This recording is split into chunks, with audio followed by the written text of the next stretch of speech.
मित्रांनो, तुम्ही कधी विचार केला आहे का, की डॉलर वाढला तर भारतात आपल्यावर नेमका काय परिणाम होतो?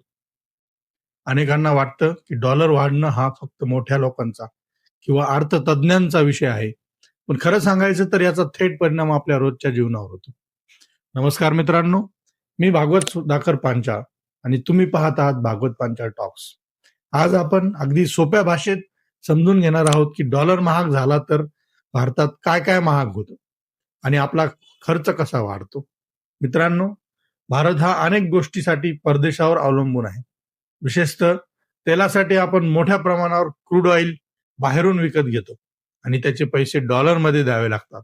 आता जर डॉलर मजबूत झाला म्हणजेच रुपया कमजोर झाला तर आपल्याला त्याच तेलासाठी जास्त पैसे द्यावे लागतात.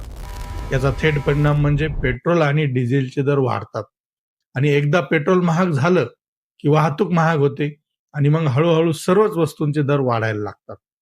फक्त पेट्रोलच नाही तर मोबाईल, इलेक्ट्रॉनिक्स, लॅपटॉप आणि अनेक आयात केलेल्या वस्तू देखील महाग होतात. कारण या सगळ्या वस्तू बाहेरून येतात आणि त्यांचे व्यवहार डॉलरमध्ये होतात. त्यामुळे डॉलर वाढला की तुमचा मोबाईलही महाग होतो आणि घरातील इतर खर्चही वाढतो. आता शेअर मार्केटवर काय परिणाम होतो हेही समजून घ्या. डॉलर मजबूत झाला की अनेक फॉरेन इन्व्हेस्टर्स भारतातून पैसे काढायला लागतात आणि ते त्यांच्या देशात परत नेतात. त्यामुळे स्टॉक मार्केटमध्ये सेलिंग वाढते आणि सेन्सेक्स खाली येतो.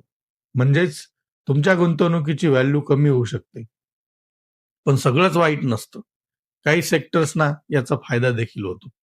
उदाहरणार्थ आय-टी कंपन्या आणि एक्सपोर्ट करणाऱ्या कंपन्या, कारण त्यांना डॉलरमध्ये पैसे मिळतात. त्यामुळे डॉलर वाढला की त्यांचा प्रॉफिट वाढतो. आता प्रश्न येतो, आपण करायचं काय? सर्वात महत्वाचं म्हणजे पॅनिक होऊ नका. प्रत्येक बदल हा टेम्पररी असतो. आपल्या गुंतवणुकीत विविधता ठेवा. लॉंग टर्म प्लॅनिंग करा आणि एस-आय-पी चालू ठेवा आणि सर्वात महत्वाचं म्हणजे आर्थिक निर्णय घेताना माहितीच्या आधारे निर्णय घ्या, भावनेवर नाही. मित्रांनो, डॉलर वाढणं ही फक्त बातमी नाही, तर त्यात तुमच्या खिशावर परिणाम करणारी गोष्ट आहे.